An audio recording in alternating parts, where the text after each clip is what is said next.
In today's show, Bitcoin needs to reclaim these two levels to avoid another dip to $28,000 as crypto analyst Rec Capital shares here. These two Bitcoin bull market EMAs are now going to figure as a resistance. They constitute the midpoint of the macro range. Both need to be reclaimed as support for Bitcoin to enter the upper half of its macro range. And checking out this chart here, it shows you the macro high range between 60 and 65,000 with the macro low range between 30 and 35,000. Also breaking news, the Department of Justice seizes $3.6 billion in crypto and arrests two in the connection with the 2016 Bitfinex hack, but it takes a weird turn. Check it. If you're ever doubting yourself, just remember that this individual was able to hack $3.6 billion worth of Bitcoin from an exchange. Well, allegedly, right? And as pointed out here, I can't believe she held 120,000 Bitcoin. Like, what the is this razzle-dazzle simulation that we're living in? And as Nick Carter shares here, this whole thing is a psyop to make us look stupid for being hacked by the most inept criminals on earth. And as shared here, the Bitfinex hack was the best trade ever made. 119,000 Bitcoin stolen in 2017 with a value of $76 million. Bitfinex repaid the victims the USD equivalent over time through a recovery token. Bitfinex gets $3.6 billion 5.5 years later. So borrow $76 million, repay it slowly, and get $3.6 billion. And as the Binance CEO Changpeng Zhao shares here, they didn't have time to research it in detail. Two honest questions: did Bitfinex lose or make money from the hack? And Pompliano makes a great point. The US government currently has more Bitcoin on its balance sheet than any other known country in the world. Facts. And also more breaking news: Russian government and central bank agree to treat Bitcoin as currency. That's right, as Pompliano shares here, breaking news: the Russian government and central bank have just reached an agreement on cryptocurrencies. According to Russia's Kommersant, both organizations will treat Bitcoin and crypto assets as currencies. And as Shu Su shares here, the funniest timeline is Russia has a spot Bitcoin ETF before the US, and Edward Snowden keeps dunking on America for thinking it's still a global leader on freedom. Also in today's show, FSInsight report says a single spark could see Bitcoin 5x. Quoting them here, Bitcoin could reach $222,000 and Ethereum could reach $12,000 by the end of 2022. I'll be breaking down the latest highlights from their latest report. Also in today's show, here's what it could take for Bitcoin to rally 200% according to Invest Answers. He says to cause a big macro shock, you would need somebody trying to buy between 100 and 200,000 Bitcoin within the space of 1 or 2 weeks. And he goes on to share, we can 3x overnight, and that could realistically happen. We'll also be taking a look at the overall crypto market. As you can see, Bitcoin, Ether, and all the major alts are currently pumping and in the green. But where's the Bitcoin price? Likely to go next. Find out all this, plus so much more, in today's show.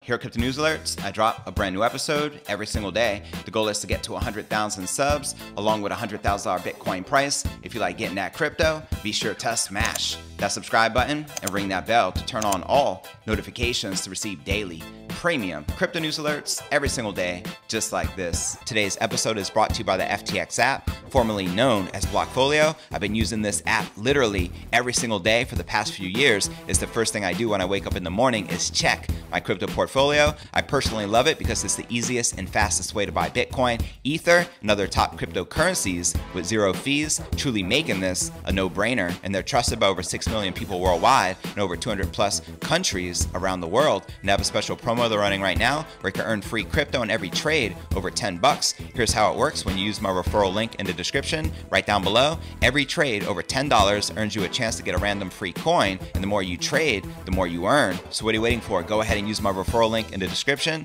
right down below and download the FTX app today. Make some trades, claim your free crypto, and let's start stacking those sats. Shall we? All right, welcome back to another episode of Crypto News Alerts. I'm your host, JV. How's it going, crypto fam? There's a lot going on in the market today, so let's break it down. Bitcoin may have rebounded strongly in the recent days, but its journey to new highs is only just beginning and far from guaranteed. A new analysis suggests, updating a Twitter debate on February 9th, popular trader and analyst Rec Capital identified two key targets that Bitcoin must reclaim as support for the bulls. Now, despite being up 13% for the week on Wednesday, Bitcoin is still far from November's peak of 69,000. For Rec Capital, a longer time frame perspective puts Bitcoin in a corridor from $28,000 to $69,000, corresponding to the 2021 open and all-time high respectively. And right in the middle of those two price points are two moving averages. And thus far, Bitcoin has not won them back as support levels. And in order to have another shot at beating the highs, he argues this must become reality. As he shares here on Crypto Twitter,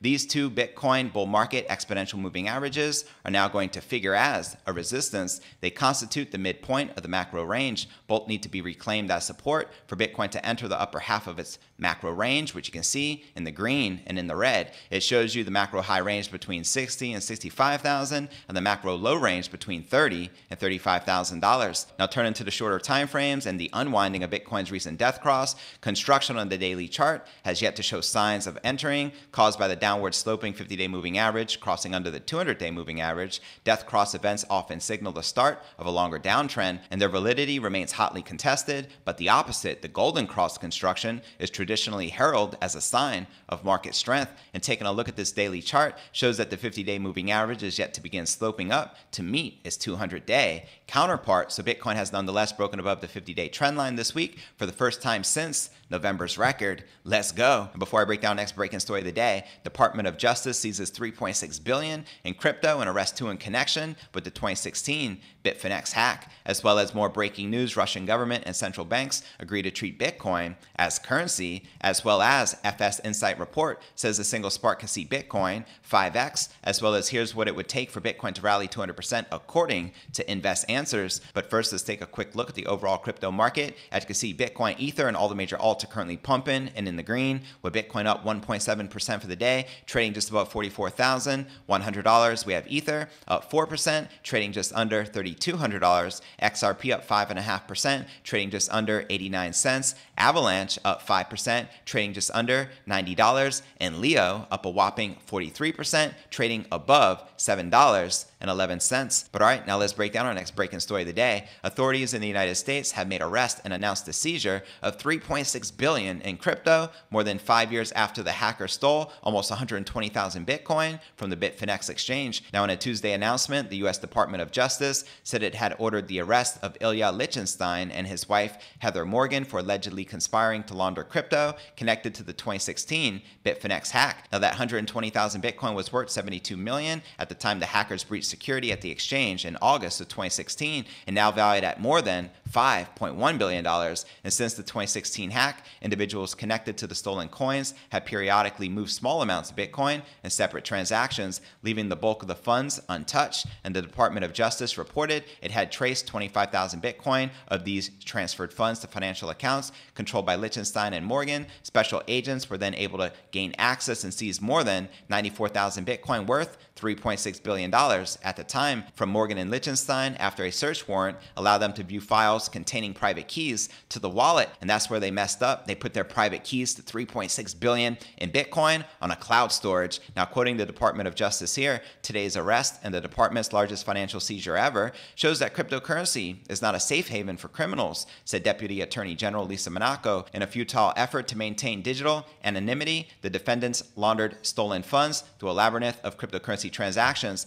Thanks to the meticulous work of law enforcement, the department once again showed how it can and will follow the money no matter what form it takes. An Assistant Attorney General for the Criminal Division of the Department of Justice, Kenneth Polite, added that federal authorities had the ability to follow the money through the blockchain. The announcement stated that Morgan and Lichtenstein used a variety of methods to launder the illicit crypto, including chain hopping, depositing the coins at exchanges and darknet markets and withdrawing them, and automating transactions using computer programs. In addition, the pair allegedly set up business accounts in the U.S. to legitimize their banking activity. Now, both investigative teams from the FBI and Cyber Crimes Unit of the IRS Criminal Investigation Agency said they had worked to trace the funds from the 2016 hack. And though neither agency specified how authorities were initially led to Morgan and Lichtenstein, FBI Deputy Director Paul Abbott said the agency had the tools to follow the digital trail. Now, the Department of Justice actions represent the biggest seizure of crypto by government authorities, with the 2016 Bitfinex hack one of the biggest thefts in the history of the crypto space.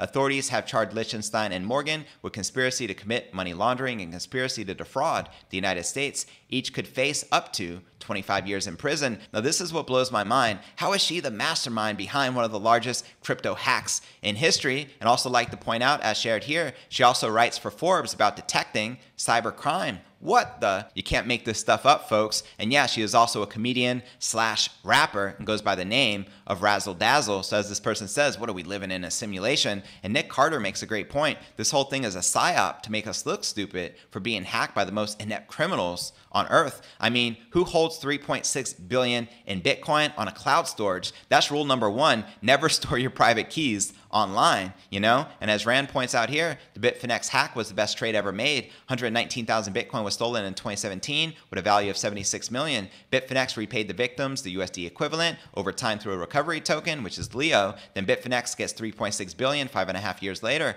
borrow 76 million, repay it slowly, and then get 3.6 billion. And Willy Woo chimed in, not quite. 80% of the recovered funds will be used to buy back and burn the Leo token that was issued to make customers whole over the next 18-month period. And Rand responded, not correct. The Leo token was not related to the hack. The token issued was the recovery right token, RRT. If I recall correctly, the RRT traded at under the par value most of the time, as people didn't believe that Bitfinex would actually cover it. And Pompliano makes a great point. The US government currently has more Bitcoin on its balance sheet than any other known country in the world. I want to give a quick shout out to iTrust Capital, the world's largest crypto IRA platform with over $3.5 billion in transactions. If you're looking to trade crypto tax-free, look no further than iTrust. And yes, they are backed by the world's leading institutional cold storage provider, Coinbase Custody, with a $320 million insurance policy. So go ahead and use my referral link in the description right down below to take advantage of the #1 crypto IRA provider in America. And if you sign up today, you're going to receive a $100 funding reward as a free bonus. So go ahead and use my referral link in the description right down below, and let's start stacking those sats tax-free. And before I break down next breaking story of the day, Russian government and central bank agree to treat Bitcoin as currency, as well as FSInsight report says a single spark could see Bitcoin 5x, as well as here's what it would take for Bitcoin to rally 200% according to Invest Answers. But first, let's take a quick look at the overall crypto market cap, sitting just under that $2 trillion milestone with a whopping $356 billion in volume. In the past 24 hours, the current Bitcoin dominance is 41.4%, with the Ether dominance at 18.8%. And checking out the top gainers for the week within the top 100, we have Gala up a whopping 80%, Quant up 34%, Leo up 77.5%, Zcash up 27%, and XRP up 42.5%. But all right, now let's break down our next breaking story of the day. The government and central bank in Russia have reached an agreement on how to regulate cryptocurrencies, according to a Tuesday announcement. That's right, Russia's government and central bank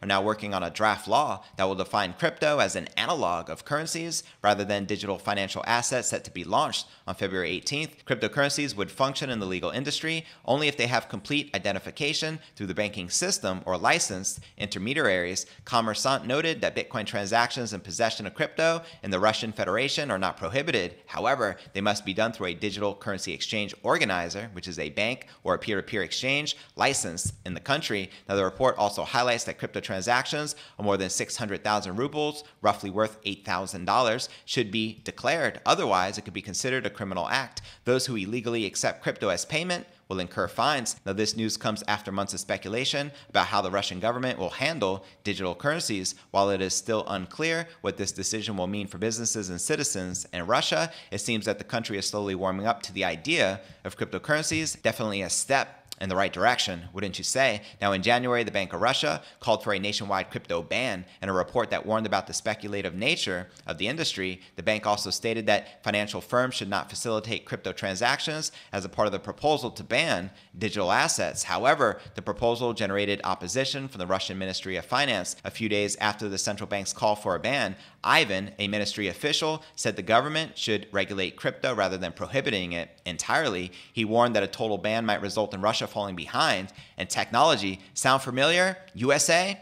Just saying. Reports have already emerged that President Vladimir Putin supports efforts to regulate the country's crypto mining sector. So there you have it, Sleepy Joe Biden. The ball is now in your court. Now, as Shu Su points out, the funniest timeline is that Russia has a spot Bitcoin ETF before the US, and Snowden keeps dunking on America for thinking it's still a global leader on freedom. Checking out this recent tweet from Edward Snowden, the United States Department of Justice seems to be alleging this tweet was authored by a man who is holding $3 billion in stolen Bitcoin in a cloud account, that place trivially accessible to the US government. He makes a great point, and before I break down next story of the day, FSInsight report says a single spark can see Bitcoin 5x, as well as here's what it would take for Bitcoin to rally 200% according to Invest Answers. But first, I want to remind you to smash that show more button right below this video in the description for a detailed analysis of what's going on in the crypto market. This goes for all 1,000 plus videos right here on my YouTube channel. Also, some very helpful resources for you to plug into, including my new crypto merch store, now live at merch.cryptonewsalerts.net. Also have a daily letter, which goes out to over 30,000 subscribers every single day. To subscribe, visit letter.cryptonewsalerts.net. Also have a blog I update daily, which can be found at cryptonewsyes.com. Also be sure to smash that subscribe button and ring that bell to turn on all notifications to help support the channel. And of course, you can follow me on all the major podcasting platforms, including Spotify and Apple's iTunes. And if you're listening to the pod, be sure to check out the YouTube channel at cryptonewsalerts.net for the full premium experience with video. And of course, you can follow me on Twitter, Facebook, Telegram, and TikTok. So wherever you're at, be sure to follow me there. But all right, now let's break down our next story of the day. Financial research firm FSInsight predicts in a new report that the Bitcoin price could reach $222,000 and Ethereum could reach $12,000 by the end of this year. Now, at the current prices, that would mean a 4 to 5x increase in price. Now, the digital assets in a post-cycle world report explains several factors that are likely to combine to drive prices to those heights by the end of the year. Compared to other cycles, it would appear that Bitcoin has not achieved what the report calls overly frothy valuations. This could be attributed to better efficiency in the market or a transition from a payment solution to a store of value. And I'll include this entire report, which is very detailed, in the show notes below the video in the description. But now for some of the highlights. The lack of bubble-like prices is shown by the fact that since the May 2020 Bitcoin halving, Bitcoin's market cap peaked at an increase of just 3.7x. This is the lowest increase since the 2016 halving, when the market cap peaked at an increase of 4.2x. Now, the halving is when the mining reward issued per block is reduced by half, decreasing the new supply coming onto the market. The 2020 halving saw block rewards go down to 6.25 BTC per block. The illiquid supply of Bitcoin that has found a long-term home in storage, accounts for about 75% of the circulating supply. As they share here in the report, the current supply dynamics can best be described as a powder keg. The question remains, who lights the match? Now, ultimately, the report forecasts Bitcoin price to reach a range of $138,000 to $222,000 by the end of 2022. Let me know if you agree or disagree with this price prediction. Also like to point out that Max Kaiser, host of the Orange Pill Pod and Kaiser Report, predicts a $220,000 Bitcoin price by the end of the year, which is right in alignment. Now, the case for Ethereum, the bullish forecast for ETH began by showing how Ethereum generated nearly $10 billion in fees in 2021. And according to the report, that is a 1,564% annual growth rate from 2020, which you can see here in this chart. Now, the ETH supply side dynamics also spell bullish signals for the analysts, who noted that the burn mechanism from the implementation of Ethereum Improvement Proposal 1559 creates disinflationary pressure, but added, while we do not necessarily believe this will make ETH sound money, it is certainly beneficial for its price. Now, FSInsight analysts conclude that ETH is remarkably undervalued. Analysts factored in the merge, Ethereum's transition to a proof-of-stake consensus, layer 2 platform development, and potential launch of exchange-traded funds to forecast a price of $12,000 per ETH by the end of 2022. Let me know if you agree or disagree with their Ethereum price prediction, and I'll be sure to include this report, Digital Assets in a Post-Cycle World, in the show notes below the video in the description. But now let's break down our final story of the day, quoting Invest Answers from a recent video. To cause a big macro shock, you would need somebody trying to buy between 100 and 200,000 Bitcoin within the space of 1 or 2 weeks. That would propel the market to 3x in a very short window of time. That's all it takes, because a lot of people do actually have their crypto on exchanges, but they're not willing to sell it. There's a lot of people like me who are not willing to sell. So that metric, what's available on exchanges to sell, it's very different. But everybody has their price, and the higher we go, the more sellers there will be, and it will even itself out. But if, again, anybody tried to buy 100 to 200,000 Bitcoin within a 2-week period, we go 3x overnight. and that could happen. So there you have it. Let me know if you agree or disagree with Invest Answers. Now for the top 3 comments from yesterday's episode, Roman wrote, not sure where Bitcoin will be in 5 days, but I know one thing, I'll take my chance with the swings for the chance of what it will be worth in 5 years. Amen, Roman, you make a great point. Bitcoin is a long-term play. All long-term hodlers win and are in profit big time. And our next featured comment comes from eCoin, who wrote, Aloha JV, great crypto news roundup as always, just like clockwork. Hit the crypto news alert show and then hit the waves. Crypto this week is getting spicy. Let's freaking go. Cheers, fam. Greatly appreciate your continued support. Hodl. Now for our third and final featured comment comes from Frank, who wrote, I hope I get a chance to meet you at Bitcoin 2022 conference in Miami coming up in April. Cheers, fam. I'll most definitely be there and looking forward to it. And to be featured on tomorrow's episode, drop me a comment right down below.